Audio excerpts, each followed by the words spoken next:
जय श्री राम। नित्य साधना Hindi YouTube channel पर मैं नरेश खोचे आप सभी का हार्दिक स्वागत करता हूँ।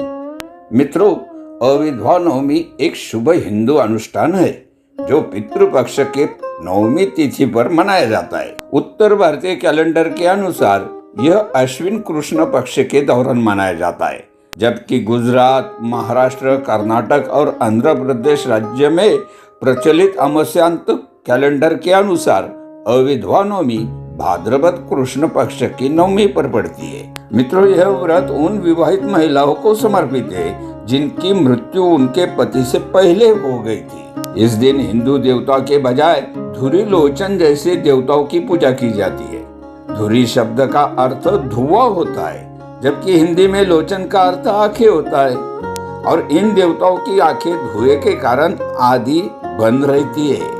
अविधवा नवमी पर भक्त इन देवताओं को आह्वान करने और उनका आशीर्वाद प्राप्त करने के लिए पूजा करते हैं। अविधवा नवमी के अनुष्ठान एक क्षेत्र से दूसरे क्षेत्र में और समुदाय में भिन्न हो सकते हैं। अविधवा नवमी मुख्य रूप से भारत के उत्तरी राज्यों में मनाई जाती है और इसे दुख नवमी के नाम से भी जाना जाता है। मित्रों, पितृपक्ष की नवमी तिथि पर महिलाओं के लिए अविधवा नवमी का अनुष्ठान ज्येष्ठ पुत्र द्वारा किया जाना चाहिए। इस दिन दिवंगत महिलाओं की आत्मा की शांति और मुक्ति के लिए तर्पण और पिंडदान जैसे नियमित श्राद्ध कर्म किए जाते हैं। इसके अलावा अविधवा नवमी के दिन ब्राह्मण भोजन की व्यवस्था अवश्य करनी चाहिए।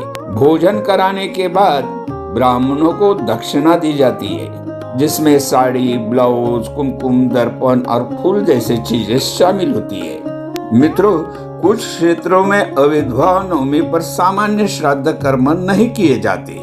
इसके बजाय विवाहित स्त्री की आत्मा को भोजन कराया जाता है।